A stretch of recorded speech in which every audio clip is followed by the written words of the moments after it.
வணக்கம் சார். வணக்கம் சைமன். எப்படி சார் இருக்கீங்க? நல்லா இருக்கேன். உடம்பு சரியில்லாமல் பெட் ரெஸ்ட்டில் இருந்தீங்க, அதனால தான் உங்களை டிஸ்டர்ப் பண்ணாமல் ஒரு இருக்கோம். சின்ன உடல்நல குறைவு கொஞ்சம் அப்படி இதுவாகிடுச்சு, கொஞ்சம் தேறி வந்துட்டு அது இருக்கேன். சீக்கிரம் சரியாயிடும் சார்.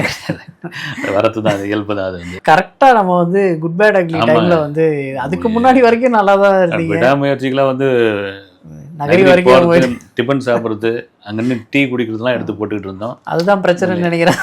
அதான் போல இது என்னன்னு தெரியல. ரைட்டு எல்லாம் கண்ணு வச்சுட்டாங்க சார். கண்ணு குட் பேட் அக்லி படம் பார்த்துட்டு நம்ம ரிவ்யூ பண்ணியிருந்தோம். பட் படம் மோஸ்ட் ஆஃப் த ஆடியன்ஸ்க்கு, ஃபேன்ஸுக்கு எல்லாருக்குமே படம் நல்லா ஒர்க் அவுட் ஆயிருந்துச்சு. ஏன்னா அவங்க கொடுக்குற ரிவ்யூஸ்லேயே நமக்கு தெரியுது.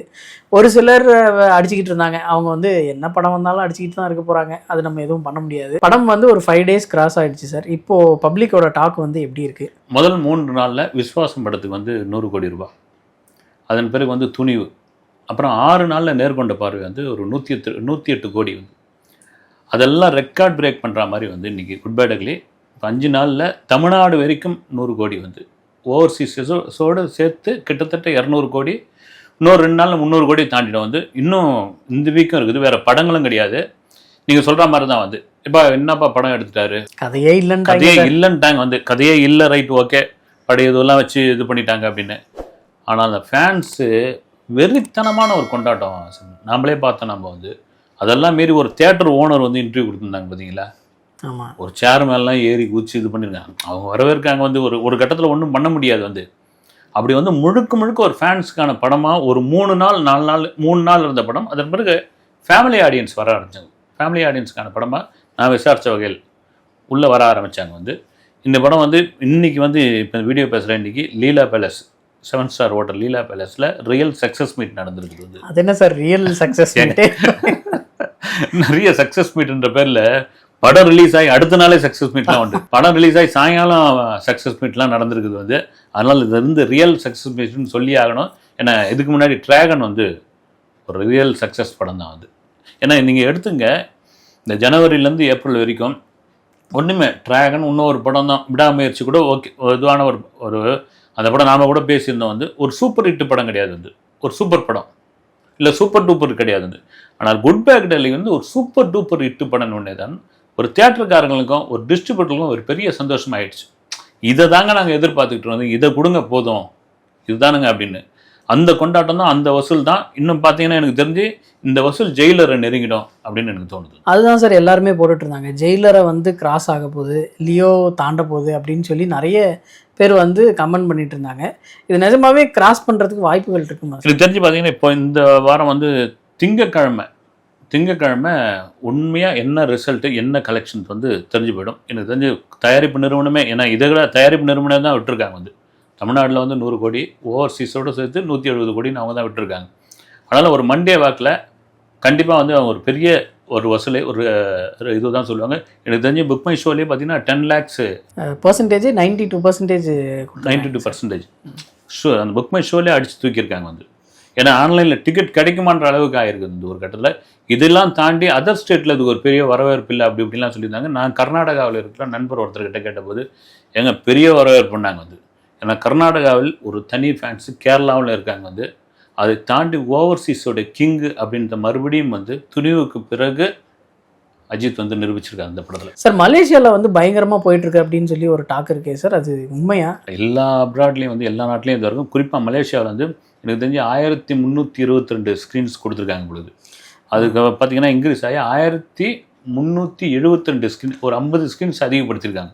அந்த டார்க்கே அவர் இந்த பாடினார்ல சார், புலி புலி புலி சாங், அந்த சாங்னால அதுவும் ஒரு காரணம். அஜித் இப்படி பார்த்ததுக்கு ஒரு காரணம். ரெண்டாவது மலேசியாவில் ஒரு தனி ஃபேன்ஸ் இருக்காங்க. பில்லாலாம் அங்கே எடுத்த படம் தானே. ஆமாம், அவங்க சும்மா சொல்லவே தேவையில்ல. அதான் படத்திலே டைலாக் போடுறாங்களே சார், மலேசியாவே அவருக்கு தாண்டா அப்படின்னு. போய் மலேசியாவில் இன்னும் விட ஜெயிச்சுட்டு வர பொழுது அவர் ஒரு பக்கம் ஆமாம், மலேசியா பிரதமர் ஆனாலும் ஆயிடுவார். அங்கே ஒரு பக்கம் எனக்கு தெரிஞ்சு ஆஸ்திரேலியாவில் ஒரு நண்பர் இருக்கார். ஏன்னா ஆஸ்திரேலியாவிலாம் பார்த்தீங்கன்னா ஒரு ஷோ தான் போடுவாங்களாம் பெரும்பாலும். அந்த வீக்கெண்டில் தான் கூட்டம் வரும்னு. இந்த படத்துக்கு அவ்வளோ பெரிய இது மெல்பர்னில் பெரிய வரவேற்பு, அதுவும் ஃபேமிலி ஆடியன்ஸ் வந்திருக்காங்க. இதுதான் இந்த படத்திற்கான ஒரு பெரிய வளமாக குட் பேட் அக்லிக்கு ஒரு சூப்பர் டூப்பர் ஹிட். என்னன்னா ஒரு என்டர்டெய்னர் தான் உங்களுக்கு போட்டு உங்களை போட்டு ஒரு படத்துக்கு இன்னொரு பெரிய ப்ளஸ் என்ன தெரியுங்களா, 2 மணி நேரம் 20 நிமிஷம் ஆமா நம்ம சார். தான் பார்த்தோம். 2 மணி நேரம் 20 நிமிஷம் தான் சார் படம். அதுவே ஒரு பெரிய ப்ளஸ்ன்னு நினைக்கிறேன் எனக்கு தெரிஞ்சு. படம் ஆரம்பிக்கிறதும் தெரியாது, முடியறதும் தெரியாது. இதை தான் எதிர்பார்க்குறாங்க. வரமா நாங்கள் ஜாலியாக இருக்கிறோமா, ஒரு இது கொடுக்குறோமா, ஒரு காசு கொடுக்குறோமா, கொண்டாட்டமான ஒரு மனநிலையில் படம் பார்த்துட்டு போகிறோமா, போட்டு எங்களை போட்டு அழுத்தி பழைய கதைகள்லாம் எடுத்துகிட்டு வந்து தேவையில்லாத விஷயங்கள்லாம் சேர்த்து போட்டு எங்களை வந்து ஏன் இருக்கிறீங்க, வந்தால் ஜாலியாக பார்த்தோம் போனோம், லாஜிக் ஆகுது மேஜிக் ஆகுது அப்படின்ற ஒரு விஷயம் அது செம்மையாக ஒர்க் அவுட் ஆகிடுச்சு. வந்து அஜித் சார் ஹாப்பியா? கண்டிப்பாக இவ்வளோ தூரம் நடிக்கிறதே அதுக்காக தானே. வந்து நான் விடாமுயற்சியில் எப்படி ஒரு நெகட்டிவான விமர்சனங்கள், மோசமான படம், தோல்வி படம், ஒன்றுத்துக்கு ஆகாத படம் இப்படிலாம் திரும்ப திரும்ப சொல்லியிருந்தாங்க. நாம தான் பார்த்தோம் விடாமுயற்சி வந்து நகரியில் அப்படி கொண்டாடினாங்க அந்த படத்துக்கு. உண்மையாக சொல்ல விட அந்த படம் அதுக்கான ஜானர் வந்து அப்படியே கான்ட்ராஸ்டான இது படம் வந்து. இந்த படம் நிச்சயமாக இது அஜித்தே இந்த லைனை இப்போ பிடிச்சிட்டு இருப்பாருன்னு நினைக்கிறேன். நம்ம ஆட்கள் இதுதான் எதிர்பார்க்குறாங்க, இதை இனிமேல் தொடர்ச்சியாக பண்ணுவோம் அப்படின்ற ஒரு மனநிலைக்கு கூட அவர் வந்துட்டு இருப்பார். குட் பேட் அக்லி படம் வந்து எந்த அளவுக்கு நல்லா போயிட்டு இருக்கோ அதுக்கு ஈக்குவலாக கான்ட்ரவர்சியும் பெருசாக போயிட்டு இருக்கு சார். குறிப்பிட்டு சொல்லணும்னா நேற்று வந்து இளையராஜா அவர்கள் வந்து கேஸ் போட்டது, என்னோட 3 பாட்டை வந்து யூஸ் பண்ணியிருக்காங்க, என்கிட்ட பெர்மிஷன் வாங்காமல் யூஸ் பண்ணியிருக்காங்க, காப்பிரைட் வாங்காமல் யூஸ் பண்ணியிருக்காங்கன்னு சொல்லி அவர் கேஸ் போட்டிருக்காரு. குறிப்பாக பார்க்கணும்னா 5 கோடி கேட்டு கேஸ் போட்டிருக்காரு. இவ்வளோ பெரிய ப்ரொடக்ஷன் கம்பெனி பெர்மிஷன் வாங்காமலையா சார் யூஸ் பண்ணியிருப்பாங்க? ஒரு விஷயம் வந்து உண்மையாக நீங்கள் கரெக்டான ஒரு கேள்வி கேட்குறீங்க. நீங்கள் அதுக்கு முன்னாடி இப்போ மஞ்சுமல் பாய்ஸுக்கு அது மாதிரி வந்தது வந்து அந்த கண்மணி அன்போடு சாங் வந்து உண்மையாக அவங்க எடுத்து போட்டாங்க. அதுக்கப்புறம் வந்து ஒரு நோட்டீஸ் கொடுத்த பிறகு அவங்களும் என்னன்னா அந்த பாடல் ரைட்ஸ் கம்பெனி கொடுத்துருக்காங்க இல்லைங்களா, அந்த ரைட்ஸுக்கு வந்து பணம் கட்டிட்டாங்க. சரி, இந்த படமும் நல்லா ஓடிடுச்சு, இளையராஜாவும் கேட்குறாருன்னு கொடுத்துட்டாங்க. அதை வந்து கொடுத்துட்டு அதுவே ஒரு கான்ட்ரவர்சி ஆகிடுச்சு. நீங்கள் பார்த்தீங்கன்னா இவ்வளோ பெரிய மைத்ரி மூவிஸ் தெலுங்கில் ஒரு பெரிய நிறுவனம், அவங்க பெரிய படங்கள்லாம் பண்ணியிருக்காங்க. புஷ்பா 2லாம் வந்து சொல்லவே தேவையில்ல. இன்னொன்று பார்த்தீங்கன்னா அஜித்துக்குன்னு தெரியும், ஆதித்ய ரவிச்சந்திரனுக்கும் தெரியும், வந்து படம் பண்ண ஒரு டைரக்டரு. இவ்வளோ தூரம் எடுத்து இதை யூஸ் பண்ணுறோம்னா ஜீவபிரகாஷ் முக்கியமாக அவருக்கும் தெரியும். இளையராஜா பாட்டு எடுத்து 3 பாட்டு, ஒரு பாட்டாக இருந்தால் கூட 3 பாட்டை எடுத்து யூஸ் பண்ணோம் அப்படின்னா கண்டிப்பாக ரைட்ஸ் வாங்கி தான் பண்ணணுன்ற ஒரு விஷயம். இப்போ தயாரிப்பு நிறுவனம் என்ன சொல்லியிருக்காங்க, யார் ரைட்ஸ் வச்சுருக்காங்களோ அவங்ககிட்ட உரிய தொகை கொடுத்தாச்சு, நாங்கள் கொடுத்து தான் நாங்கள் யூஸ் பண்ணியிருக்கிறோம் அப்படின்ற ஒரு விஷயம். ஏன் அதை பண்ணிக்கிட்டே இருக்காரு அப்படின்னு தான் தெரியல. வந்து எனக்கு என்னென்னா தேவா வந்து ஒரு அற்புதமான ஒரு ஸ்டேட்மெண்ட் ஒன்று கொடுத்தார். நான் இளையராஜாவை குறைச்சி மதிப்பில்லை, அவருடைய கண்டென்ட்டு, அவருடைய இசைஞானி எல்லாமே ஓகே. ஏன்னா இப்போ கூட யாரோ சொல்லியிருந்தாங்க வந்து ஒரு ஐஃபோன் வந்து புதுசாக ஒன்று வருது, மார்க்கெட்டுக்கு வருதுன்னா துபாய்க்கு வரதுக்கு முன்னாடியே இளையராஜாவுடைய கையில் வந்துடுமா அந்த ஐஃபோனு, அந்த வெள்ளை சட்டை இதெல்லாம் வச்சுக்கிட்டு தான் அவர் போவாராம். வந்து அவரே ஒரு பேட்டியில் சொல்லியிருக்காராம், என் பேக்கெட்டில் எதுவும் வந்து பணங்கண்ணெல்லாம் வச்சுக்கவே மாட்டேன் நான் அப்படின்னு. வந்து அந்த ஐஃபோன் உள்ள வந்து ஒரு ரமணருடைய ஃபோட்டோ இருக்கும் அப்படின்னு. வந்து நீங்கள் இவ்வளோ தூரம் இருக்கிறவர் வந்து ஒரு ரமணரை கும்பிட்ற ஒருத்தர் வந்து எவ்வளோ எளிமையான ஒரு விஷயமா அதை வந்து எடுத்துகிட்டு போகணும். வந்து ஒரு படத்தில் யூஸ் பண்ணியிருக்காங்க, அவர் ரைட்ஸ் வாங்கி தான் பண்ணியிருப்பாங்க அப்படின்னு படுது. இதுக்கு என்னென்னா தேவா சொன்னது தான் எனக்கு. தேவா ஓப்பனாகவே அடித்தாப்புல வந்து என் பாட்டை எடுத்துங்க, யார் வேணாலும் யூஸ் பண்ணிங்க. நான் என்ன சொல்கிறேன், இதே படக்குழுவுக்கு சொல்கிறேன், நீங்கள் வந்து ஒரு வந்தேண்டா பால்காரன், ஒரு ஆட்டோக்காரன், கொண்டையில் தாழம்பு இல்லை ஆசை படத்தில் எவ்வளோ இட்டு படம், இட்டு சாங்கு எடுத்து நீங்கள் போடுங்க, நீங்கள் பார்க்கலாம். வந்து ஏன் வந்து கொண்டாட மாட்டாங்களான்னு. இந்த என்ன படம் எந்த இல்லை, லியோவில் ஒரு பாட்டு வருமே, கரு கரு கருப்பா சார், கைதில் ஒரு 3 பாட்டை யூஸ் பண்ணி குறிப்பாக வந்து லோகேஷ் கனகரா ஆதித்யன் ஒரு மியூசிக் டைரக்டர் இருந்தார், அவருடைய பாட்டை தான் எடுத்து யூஸ் பண்ணியிருப்பார். வந்து அதனால் இப்படி ஒரு பெருந்தன்மையாக சொல்லிட்டு போகலாம். வந்து இப்போ உங்களை வாழ்த்துற கொண்டாடுற ஒரு விஷயம் இதெல்லாம் தாண்டி நீங்கள் கேட்குற கேள்வி தான். வந்து இவ்வளோ பெரிய நிறுவனம், இவ்வளோ பெரிய ஹீரோ நடிக்கிறாரு, இவ்வளோ பெருசாக இருக்கும்போது அவங்க வந்து பர்மிஷன் வாங்காமல் ரைட்ஸ் வாங்காமலாம் பண்ணியிருப்பாங்க. வந்து நியாயமான விஷயமே கிடையாது சார். குட் பேட் அக்லி வந்து மோஸ்ட் ஆஃப் த பீப்புள் வந்து கொண்டாடினாலும் ஒரு சில ரிவ்யூவர்ஸாக இருக்கட்டும், இந்த ஆடியன்ஸ் சைட்லேயே இருக்கட்டும், அவங்க வந்து ரொம்ப நெகட்டிவான ரிவ்யூவாக வர்ற மாதிரி இருக்குது சார். ஆடியன்ஸ் சைட்னால் நான் வந்து தியேட்டர்லேருந்து பார்த்துட்டு வர்றவங்க பாசிட்டிவாக தான் கொடுக்குறாங்க. பட் இந்த ட்விட்டரில் வந்து நான் படம் பார்த்துட்டேன், நான் வந்து அஜித் ரசிகர், பட் இருந்தாலும் எனக்கு படம் பிடிக்கல அப்படின்னு கமெண்ட் போடுறவனுங்களாக இருக்கட்டும், இல்லைன்னா படத்தில் லாஜிக்கே கிடையாது, எல்லாமே பழைய பாட்டாகவே இருக்குது, 7-8 பழைய பாட்டு உள்ளே இருக்குது, இதை எப்படி நாங்கள் ரசிக்கிறது அப்படின்னு கேட்குறவங்களா இருக்கட்டும். இவங்க வந்து என்ன மென்டாலிட்டியில் சார் இருக்காங்க, எனக்கு அது புரியவே இல்லை. எனக்கு இல்லை இது ஒரு சைக்கோ தானே. வந்து நீங்கள் என்னென்னா அவங்களுக்கு யாரும் முகம் தெரிகிற ஆட்கள் யாரும் கிடையாது இல்லைங்களா சோஷியல் மீடியாவில். ரெண்டாவது பார்த்தீங்கன்னா நீங்கள் என்ன தான் நெகட்டிவாக அடிங்க, வந்து ஒரு படத்தை ஓடுற படத்தை உங்களால் வந்து என்ன தான் நெகட்டிவ் போட்டாலும் நிறுத்த முடியாது. ஓடாத படத்தை நீங்கள் என்ன தான் நல்ல விதமாக பேசி நல்ல விதமாக வந்து ட்விட் போட்டு பாராட்டினாலும் முடியாது. வந்து அதெல்லாம் மீறி இது ஒரு என்ன சொல்கிறது, ஒரு மனநிலை பாதிக்கப்பட்ட ஒரு நபர் தான். நான் கூட பார்த்தேன், வந்து நான் வந்து அஜித் ரசிகர் தான், ஆனால் இதில் என்னென்ன இருக்குதுன்னு நீங்கள் வந்து படம் பார்க்குறீங்க, நீங்கள் என்ன இது பண்ணுறீங்க, இப்படியா தொடர்ச்சியாக போட்டுக்கிட்டே இருக்காங்க. வந்து ஆனால் அதெல்லாம் தாண்டி நீங்கள் ஒவ்வொரு தேட்டருக்காரங்கிட்ட டிஸ்ட்ரிபியூட்டர்கிட்டையும் கேளுங்க வந்து இந்த ஜனவரியில் தொடங்கி ஏப்ரல் வரைக்கும் பார்த்தீங்கன்னா டிராகன் படத்துக்கு அப்புறம் டிராகன் கூட ஒரு சின்ன பட்ஜெட்டு ஒரு பெரிய வசூலை ஒரு தேட்டரில் திருவிழா மாதிரி அதை தான் தேட்டருக்காரங்க விரும்புவாங்க. அது அப்படி நாங்கள் வந்து விரும்பின ஒரு கொண்டாடின ஒரு படம் அப்படின்னா அதுதான். அப்படின்னு இன்னொரு முக்கியமான ஒரு விஷயம் என்னென்னா தியேட்டர் உரிமையாளர்கள் விநியோகஸ்தர்கள்லாம் வந்து சேர்ந்து அஜித்தை சந்திப்பதற்காக ஒரு நேரம் கேட்டிருக்காங்க. என்ன காரணம்னா நீங்கள் வருஷத்துக்கு 2 படம் பண்ணி கொடுங்க.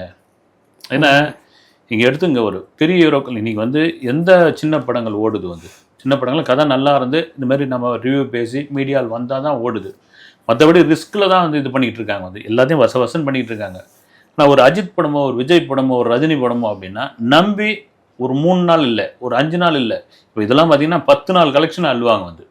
அப்படி இருக்கும்போது அஜித் நீங்கள் கார் ரேஸ் ஓட்டுங்க, அதே சமயத்தில் வருஷத்துக்கு 2 படம் பண்ணி கொடுங்க. ஏன்னா அந்த பக்கம் பார்த்தீங்கன்னா விஜய் வந்து தீவிர அரசியலுக்குள்ளே போயிட்டார். 2026 எலெக்ஷனு ஜனநாயகன் வந்து பொங்கல் வெளியிடாது வரப்போகுது அப்படின்ற ஒரு கோரிக்கையை வைக்கிறதுக்கு அஜித்தே அதுக்கு அந்த சந்திக்கிறதுக்கு ஒரு பர்மிஷன் கொடுக்க போகிற அந்த இதில் வந்து கார் ரேஸ்லேருந்து வந்த பிறகு மீட் பண்ணுற மாதிரி ஒரு ஐடியா இருக்குது. மீட் பண்ணிட்டாருன்னா ஒரு பெரிய விஷயம் தான் வந்து. சார் அஜித் சாரோட அடுத்த படமும் ஆதிக் ரவிச்சந்தர் தான் இயக்க போகிறாரு அப்படின்னு சொல்லி ஒரு நியூஸ் போய்கிட்டு இருக்கு. அது உண்மையா சார்? நம்ம கேள்விப்பட்டது நிறைய இது போயிட்டு ஆதிக்க மறுபடியும் இது பண்ணுறாரு. அப்புறம் மகிழ் திருமேனிக்கிட்ட வந்து ஓகே பண்ணியிருக்காரு. மறுபடியும் இருக்க வாய்ப்பு இல்லை வந்து பிரசாந்த் நீல் டைப் பேசி பிரசாந்த் நீல் கிட்ட. அப்புறம் வந்து விஷ்ணுவர்தன் இப்படியா வந்து மறுபடியும் சிறுத்தை சிவா அம்மா மறுபடியுமா அப்படின்னு நம்ம அண்ணாத்துக்கிட்ட மட்டும் மீண்டுமா அப்படின்னு மேபி அதுக்கான ஆதிக்கு தான் ஆதிக்கோடைய அஜித்தோடைய குட் புக்கில் அவர் ஆதிக்கு வந்து டிக் ஆகிடுச்சு. ஏன்னா இப்போ கூட ஆதிக் கூட ஒரு இன்டர்வியூவில் சொல்லியிருந்தார் அது கூப்பிட்டார் அஜித் சார் ஹிட் ஆகிடுச்சா ரைட்டு அதை மண்டியில் ஏற்றிக்காத அடுத்த வேலையை போய் பார்க்க ஆரம்பிச்சிடு. ஏன்னா அது ஒரு டிஸ்டர்பன்ஸாக இருக்கும் வந்து. ஏன்னா அவர் பார்த்தீங்கன்னா தியேட்டரில் ஆடியன்ஸ் கூட தரையெல்லாம் உட்காந்து படம் பார்த்துட்டு இருந்தாங்க. அது ஒரு வெறித்தனமான ஒரு இது வேணும். உட்காந்துக்கிட்டு நீங்கள் அது வேணும் இதுக்காக பண்ணல, யாரோ ஃபேன்ஸ் எடுத்து ஃபோட்டோ தான் வந்து தரையில் உட்காந்து பார்க்குறது சவுக்கு கட்டை உள்ள நீக்கிக்கிட்டு உள்ளே போய் உள்ளே தேட்டருக்குள்ளே போகிறாப்புல உண்மையாக ரியல் ஃபேனாக மாட்டாப்புல. அதான் கூப்பிட்டு வந்து ரைட்டு அடுத்த வேலையை பாரு அப்படின்னு போது அடுத்த வேலைன்னா அதான் அஜித் படத்துக்கான வேலை. இன்னொரு விஷயம் கேள்விப்பட்டது ரொம்ப டாக்கில் நம்ம கூட பேசியிருந்தோம் வந்து தனுஷ் இயக்கத்தில் அஜித் நடிக்க போகிறார் அஜித் நடிக்க போகிறார்ன்ற ஒரு இது டாக்கில் ஓடிக்கிட்டு இருக்குல்ல. நான் கேள்விப்பட்டது என்னென்னா ஸ்கைப்பில் வந்து ஒரு கதை சொல்லியிருக்காப்புல தனுஷ் வந்து ஒரு வீடியோ காலில் ஒரு கதை சொல்லி அந்த கதை ரொம்ப பிடிச்சி போய் கதையை மட்டும் கொடுக்க சொல்லியிருக்காப்புல அஜித் வந்து. கதை சூப்பராக இருக்கு அதான் நீங்கள் கொடுங்க கதை கொடுங்க அப்படின்னு. அந்த கதையை எழுதுகிற வேலையில் பணியில் அவர் நடிக்கிறது ஒரு பக்கம் இருக்கும்பொழுது டைரக்ஷன் ஒரு பக்கம் இருக்கும்பொழுது அந்த கதை அஜித்துக்காக கதை எழுதுகிற வேலையும் ஆரம்பிச்சிட்டாராம் வந்து தனுஷ் கதையில் திரைக்கதை வசனம் இயக்கம் யார் அப்படின்ற ஒரு கேள்வி அது ஆதிக்கிற வச்சுருந்தனா கண்டிப்பாக இருக்கலாம். ஓகே சார், அடுத்த இன்டர்வியூவில் சந்திப்போம் சார். நன்றி சார்.